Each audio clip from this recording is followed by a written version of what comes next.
Hello and welcome to this bass rig rundown. We're at my rehearsal space with Andromeda this is my bass rig and this is my spare bass and I have a pedal board here in front of me which I will show you in close-up in a few minutes. But first off I want to show you my primary bass, which is this wonderful 7-string Woodo B7 Walnut. I'm using a wireless unit, line 6 G30 Relay, strapped on my strap, convenient. And I'm also using a clip-on tuner for when I need to tune my bass backstage and don't have access to my pedal board or my amp, or when things go bad. That happens as well. So need to have a tuner on my bass.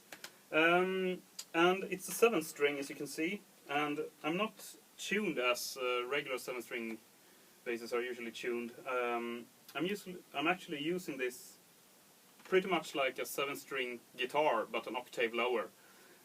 So we have the low B on the top, as usual, as a normal 5-string bass would have, and the normal E, A, D, G, and then normally on a bass guitar you would tune the next string C and the next string F to keep the fourth interval all the way through. But since I play a lot of guitar as well and I want to play in unison with guitar players sometime, I use my tuning with E on the top and B as the second. So it's pretty much like I could do chords if I wanted to. It would sound like this.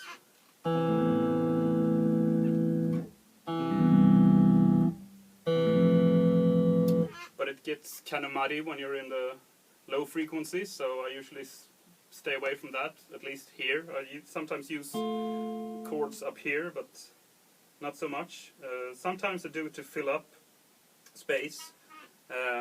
Like when I'm playing a bass line and there's no guitar, like there's a lead guitar section and there's no rhythm guitar, I can sometimes fill up the void by putting on some chorus and play some chord notes as well.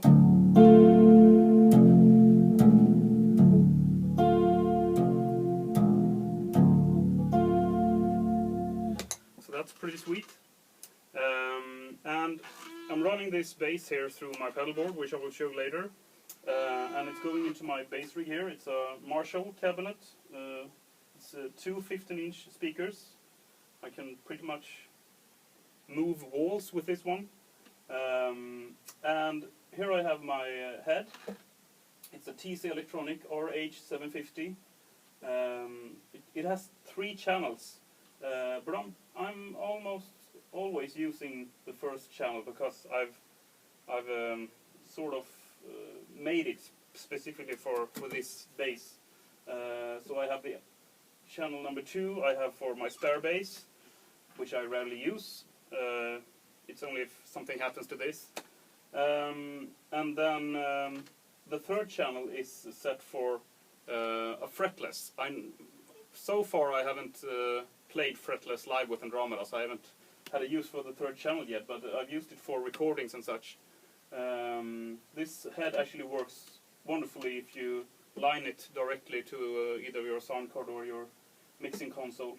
So I've used that setting while recording. And I'm using a fair amount of gain on my normal channel. It's not so much for distortion, it's more for a bit more warmth, should I say. And then I have a distortion setting on my pedal board here. And I also use that one for filling up the void when the rhythm guitar goes away. If there's a distorted rhythm channel like on the recording and there's a lead guitar on top, then I usually hit the distortion so I can fill up the void.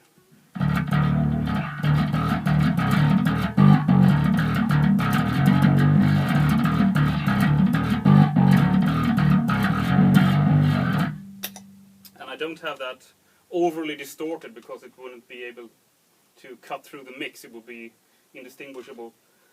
So I'm not using too much gain on that one. I think I found a nice balance that works in a live setting.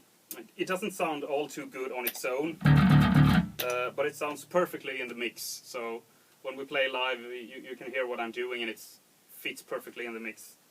Now it's time to show you my pedal board. So see you in a few seconds.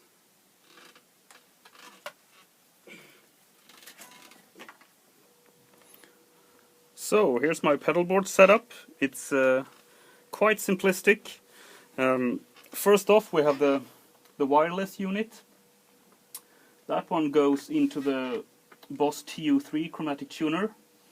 I found this one to be the best for bass guitar. I've tried lots of them, and this is the one that I think handles bass guitar the best.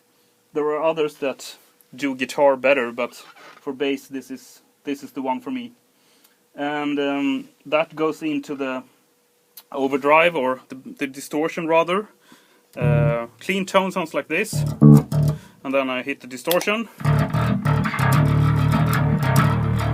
and then we have the chorus, which I use when I play a bit of the chord stuff.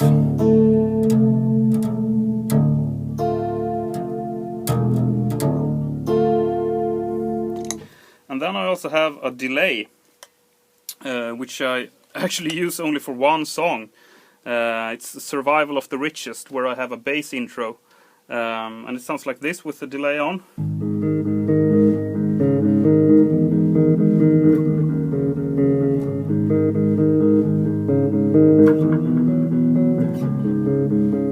And sometimes, depending on the mood I'm in, I might also throw in the chorus as well.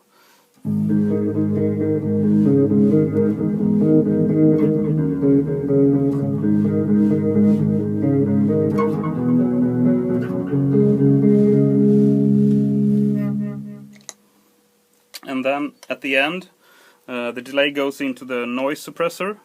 I don't really need that for my clean tone or the chorus of the delay, but whenever I hit the distortion pedal, it goes kind of fuzzy, and it's a messy signal. So something is up with this pedal. Don't know what it is, but it can be easily cleaned up with this noise suppressor.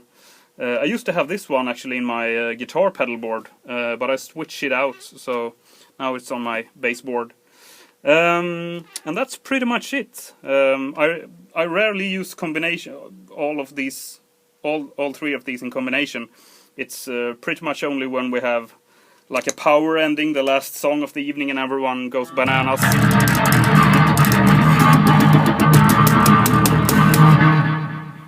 But that's quite rare. So that should be it actually for my bass rig rundown. So if you have any questions about this, just let me know. Oh, I almost forgot. Underneath the delay pedal here, we have a T-Rex FuelTank Junior, which has 5 slots.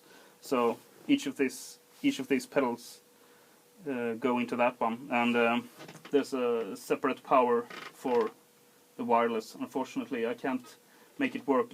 It's the milliampere that doesn't match with the power supply, and I can't have a bigger power supply either, because it would be too thick for the pedal board underneath.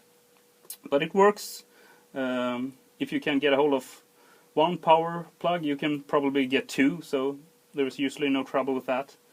And yeah, that should be it. So if you have any questions, just let me know, put a comment or contact me on Facebook or whatever, and I'll be happy to answer. So until then, have a good time and play a lot of bass guitar.